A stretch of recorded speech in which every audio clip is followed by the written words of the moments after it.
Saludos, hola, ¿qué tal? Sean bienvenidos a Vive tus Derechos.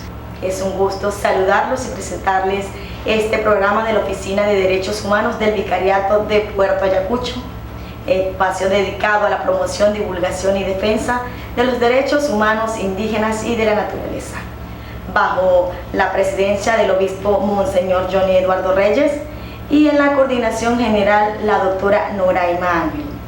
Hoy vamos a hablar de un tema muy especial, es el derecho a la educación propia de los pueblos indígenas. Y para hablar del tema nos acompaña una educadora, ella es Nieves Azuaje, es perteneciente al pueblo indígena Baré, es doctora en ciencias de la educación y hasta hace poco, podríamos decir hace menos de un mes, coordinadora de la Universidad Nacional Abierta. Bienvenida, es un gusto para nosotros tenerla acá en Vive tus Derechos, profesora. Saludos a toda la audiencia de este prestigioso programa. Muchas gracias a la licenciada Yubisay Caravia por haberme ofrecido esta oportunidad para conversar un poco sobre lo que es la educación propia en los pueblos indígenas. Gracias a usted, profesora, por haber estado acá con nosotros. Hablando justamente de eso, quisiéramos saber qué se entiende por educación propia. La educación propia o educación de los pueblos indígenas, como también se le ha denominado, es un proceso de socialización en el cual se le transmite a las nuevas generaciones todo ese conjunto de saberes, de costumbres, creencias, la cosmovisión, es decir, la cultura en general de un pueblo indígena hacia los niños en los ambientes propios de donde está su comunidad. Es decir, la educación propia se desarrolla en los escenarios como su vivienda, el conuco, la selva, los caminos por donde ellos realizan sus actividades. No es un espacio cerrado, no tienen un horario estricto, sino que se realiza de manera libre y en el transcurso de todo el día, porque debemos considerar que la educación propia en los pueblos indígenas es más que todo dirigida a preparar a los jóvenes o a los niños, a prepararlos para la vida, enseñarles todas aquellas actividades que les permitan desarrollarse como persona y como también miembro de esa comunidad que cuando sean adultos van a tener un papel específico, un rol específico dentro de su comunidad. Esta educación es dirigida mayormente por los ancianos de la comunidad. Ellos tienen un papel muy importante en lo que respecta a la educación de los niños, sobre todo en la realización de los diferentes rituales que se realizan, sobre todo cuando la niña pasa a ser mujer y el niño pasa a ser hombre. También ellos ya desde que son niños, los ancianos visualizan a aquellos niños que pudieran tener algunas cualidades importantes, que entonces cuando ellos los seleccionan muy bien como para que sean en un futuro los curanderos de la comunidad o otro rol que puedan desempeñar allí mismo, ¿no? ¿Por qué, profesora Nieves, es importante esta educación propia? Bueno, es muy importante porque nos permite de que desde niños los indígenas conozcamos nuestras raíces, nuestras costumbres y nos hace con esto fortalecer nuestra identidad como indígena, como pueblos originarios, como herederos de esta tierra hermosa, sobre todo los que acá vivimos en Amazonas, los que nacimos en Amazonas, formamos parte de ella. Conocer, como te decía, nuestras raíces, entonces eso nos fortalece y nos permite valorar nuestra cultura, nos permite querer nuestra tierra, nuestra costumbre, defenderla, conservarla, preservarla para las nuevas generaciones. En los procesos educativos, ¿Cómo y de qué manera surge la educación propia? Bueno, la educación propia en los pueblos indígenas ha sido desde siempre, desde que el mundo es mundo, pues. Porque desde siempre en nuestros pueblos indígenas los niños se han educado de esa manera, es decir, siempre siguiendo esos valores que nos legaron nuestros ancestros, los valores sobre todo de solidaridad, de respeto, de amor a la naturaleza, porque en nuestras comunidades siempre han estado como un poco aisladas, y entonces no queda de otra sino ser solidarios, compartir lo que uno tiene con los demás y de esta manera poder surgir en esas comunidades tan lejanas, ¿no? Pero siempre en los pueblos indígenas pues ha existido esa manera de educar. Fíjate que sobre todo está inspirada en la espiritualidad. Se tiene la creencia de que existe un Dios bueno, es decir, que representa lo bueno, la bondad, lo correcto, y también que existen los demonios, vamos a llamarlo así, que representan la maldad. Entonces, en este dilema, pues, se desarrolla este tipo de educación en nuestras comunidades.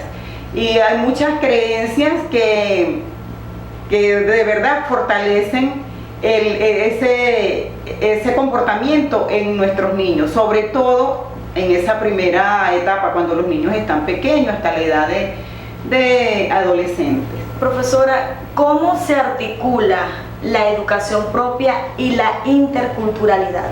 Bueno, como te decía, en la educación propia ya nos forman a los indígenas con nuestras propias creencias, con nuestras propias costumbres, pero también debemos considerar que no vivimos aislados, y como venezolanos también nosotros tenemos el derecho de participar o de prepararnos académicamente, y de esta manera pudiéramos ayudar a nuestras comunidades, a nuestros pueblos indígenas, ya que conoceríamos bien nuestro territorio, nuestro pueblo, nuestra familia, y una vez que alcancemos un grado académico es mucho lo que podríamos aportar en nuestra comunidad. Yo creo que la educación propia es sumamente importante en la infancia, en la adolescencia. Cuando uno ya llega adulto, pues ya tiene esas bases, esos principios morales, ya que fueron obtenidos en los hogares, en nuestras comunidades. Y entonces, en esa interacción con otras culturas, lo que podríamos hacer es fortalecer nuestros conocimientos, mas no debemos olvidar nuestras raíces, nuestras culturas, porque eso debe permanecer, ¿no?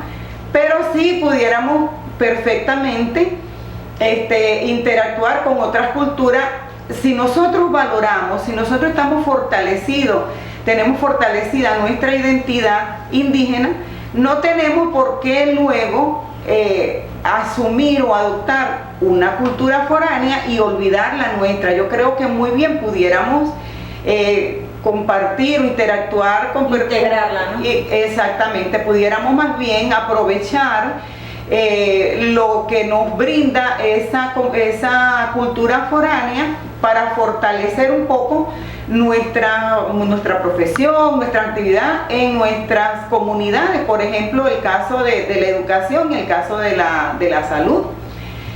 Pero sin despreciar, sin eliminar, sin avergonzarnos de que somos indígenas. Profesora, ¿cómo evalúa usted el proceso de educación formal? Bueno, si es en relación a que participan niños indígenas, hablantes muchas veces, en un proceso educativo en el casco urbano, donde prácticamente no se toma en cuenta este aspecto, pues, de que hay niños indígenas que hablan más el idioma materno que el idioma castellano. Sí se consiguen muchos problemas con respecto a ello, porque en el casco urbano no hay muchos docentes que hablan idiomas indígenas y supongamos en un salón de clases puede haber diversidad también de pueblos indígenas. Entonces, sabes, aquí hay en el estado de Amazonas 21 pueblos indígenas y convivimos en distintos sectores de la ciudad. Entonces, en un salón de clase a veces uno se consigue con 4 o 5 niños de diferentes pueblos indígenas y los niños hablan su idioma, aparte de eso, el castellano, aunque a veces no lo entienden muy bien o no lo hablan con mucha claridad. Porque el docente primero tiene que adaptarse o conocer a aquellos niños y ver de qué manera esos niños le pueden comprender al docente que habla castellano. Y también allí se generan muchas inquietudes porque a veces se tiene el tiempo, vamos a decirlo, medido, ¿no? Bueno, para esta actividad de repente tenemos 45 minutos, resulta que en esos 45 minutos el niño todavía no ha comprendido qué es lo que le están explicando por esa barrera lingüística que tiene, ¿no? Sí se presentan diversos problemas. Hay algunas escuelas donde se habla de interculturalidad, donde hay algunos docentes que trabajan con ellos, atienden a los niños que hablan otro idioma, pero como te decía, en el casco urbano es un poquito problemático por la diversidad, ¿no? Bueno, hemos estado haciendo algunos trabajos con el correr del tiempo, pues prácticamente desde el año 2008, 2009 que tuvimos ese encuentro con el profesor Pompilio Yacame, quien de manera solitaria, vamos a decirlo así, venía ahí trabajando con la revitalización del idioma bari. Sin embargo, en el año 2008-2009 hubo un encuentro con el profesor Costa de la zona educativa que tenía esa inquietud de que los pueblos indígenas se interesaran, vamos a decirlo así, en recuperar o en revitalizar los idiomas que estaban casi extintos. De allí comienza un trabajo con otros hermanos baré y se organiza o se crea la Organización de Pueblo Indígena Baré de Amazonas, o PIBA. Trabajamos un tiempo con ellos, se le dio apertura a la escuela de Baré Pompilio Yacame, allí participamos un buen tiempo, ¿no? De hecho, yo estuve allí para mi tesis de pregrado, yo asistí varias veces allí, porque como estaba haciendo mi tesis de mitos y leyendas baré. Entonces tuve compartir un tempito con ustedes. A lo mejor no recuerdan mucho de mí, pero sí estuve varias veces allí. Sí, allí también participaron muchos estudiantes a quienes se les exige pues que para incorporarse o entrar a la Universidad de los Andes, ellos deben conocer su idioma materno. Y muchos estudiantes pasaron por allí, por esa escuela que, bueno, después tuvo un tiempo que decayó, se cerró, pero tengo buenas noticias porque el profesor Pompilio Yacame ahorita coordina la parte de los nichos lingüísticos en el Instituto Regional de Idiomas y está trabajando en función de darle una reapertura a lo que es la escuela de Baré y también a los nichos lingüísticos. Bueno, en ese caminar de la mano con el profesor Pompilio y todos los hermanos Baré, Alberto Deremare, Valentín Quero, Alcalia Sabache, Lourdes Orozco, Nieves López, Elsa Deremare, pues muchísima gente estuvimos trabajando allí. Y entonces, bueno, por compromisos tal vez míos y de las otras personas nos alejamos un poco.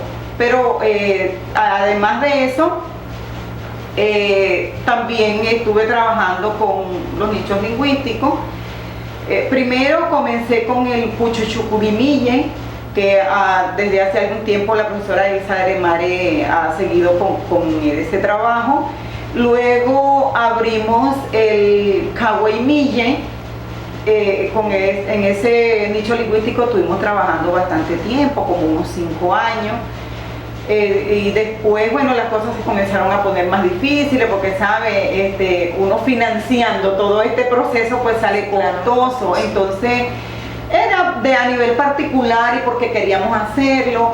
Mi hija Lady Seija siempre estuvo conmigo trabajando en este nicho, atendiendo a los niños. Llegamos a tener 22 niños. Y bueno, posteriormente, bueno, sucedieron muchas cosas a nivel familiar que entonces me impidieron seguir trabajando con el nicho.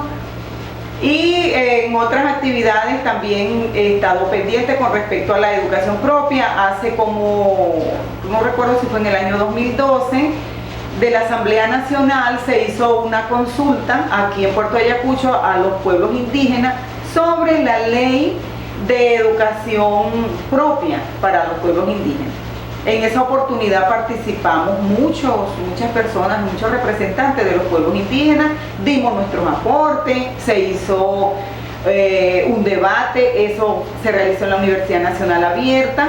Tengo entendido que esta ley se presentó ante la Asamblea Nacional, se le dio la primera discusión, pero luego con todo lo que pasó pues, en la Asamblea Nacional, que ya todos conocemos, se paralizó esta discusión. Esperemos que los nuevos parlamentarios pues tomen interés en este aspecto y se siga la discusión, que todos los pueblos indígenas participemos para que tengamos una ley de educación propia para nuestros pueblos. También, bueno, además del trabajo que realicé con los nichos indígenas, siempre he estado presta pues a colaborar en las escuelas, siempre me piden la colaboración y yo con mucho gusto le apoyo o le aporto lo poco que sé en cuanto al idioma, porque debo confesar que todavía no hablo fluidamente el idioma baré.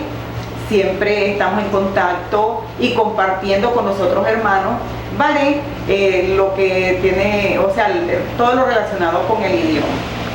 Bueno, también mis trabajos de grado que he realizado lo he hecho siempre con el pueblo baré, es decir, el trabajo de maestría en desarrollo comunitario, trabajé con el pueblo baré con los aspectos socioculturales. El resultado de ese trabajo pues me dio los insumos para hacer este libro que publicamos de manera artesanal, pues no tenemos los recursos económicos suficientes como para pagar una impresión o muchos tirajes. Claro. Entonces, luego de eso, también trabajé en mi tesis doctoral con la espiritualidad del pueblo baré, es decir, la educación propia, justamente la educación propia del pueblo baré. Como resultado, bueno, sabemos que es una educación totémica, una pedagogía totémica, porque está inspirada en la espiritualidad, en los dioses, como te decía anteriormente, el Dios que representa lo bueno, lo correcto, y también en los demonios que representan lo malo, lo incorrecto. Tenemos la figura, por ejemplo, en el caso del pueblo baré, la figura del Maguari, y también en muchos pueblos indígenas, la figura del Maguari que representa el engaño, que representa muchas cosas indebidas, vamos a decirlo así. Entre los libros, bueno, aparte de Huidaba, Huidaba significa cerbatana. Yo le decía a mi tutora del trabajo de grado de maestría, la profesora Petra Pérez, me decía, ¿por qué le colocaste Huidaba? Le decía, significa cerbatana. ¿Y por qué? Porque estamos trabajando por el impulso y la revitalización de nuestro idioma, ¿no? ¿Qué significa la cerbatana? La cerbatana es lo que le da también el impulso a un dardo que tiene un objetivo preciso. Entonces, bueno, me pareció muy bueno que llevara ese nombre, apropiado, sí. En otro libro también que estuve trabajando es el de Acherecahuaca, que significa a narrar o a relatar. Entonces es un libro donde se presentan cuentos de mi autoría. También hay dos que fueron narrados uno por el señor Yarumare, que es era nuestro curandero, nuestro Mariuli, se le dice así en el pueblo baré. Él ya falleció, por cierto era el padre de Regina Nava, sí. Él me aportó muchísimos conocimientos.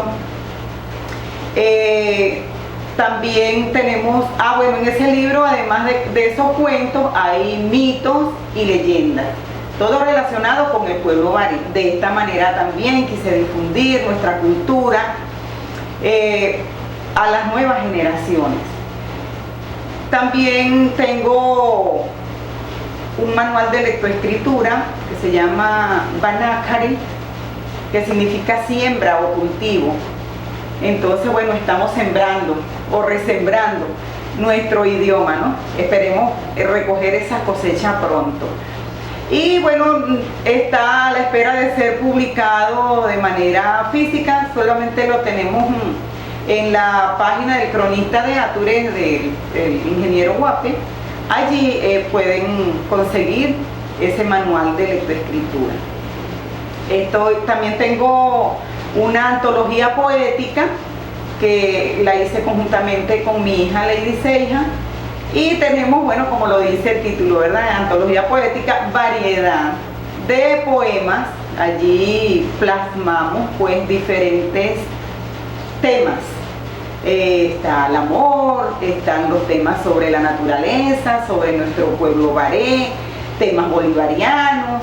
Entonces hay diversos temas en ese libro, igualmente en digital, a la espera de ser publicado en físico. Estoy trabajando con el de la pedagogía totémica de los baré, que quedó inconcluso. Ya más adelante pues trataremos de culminar ese trabajo.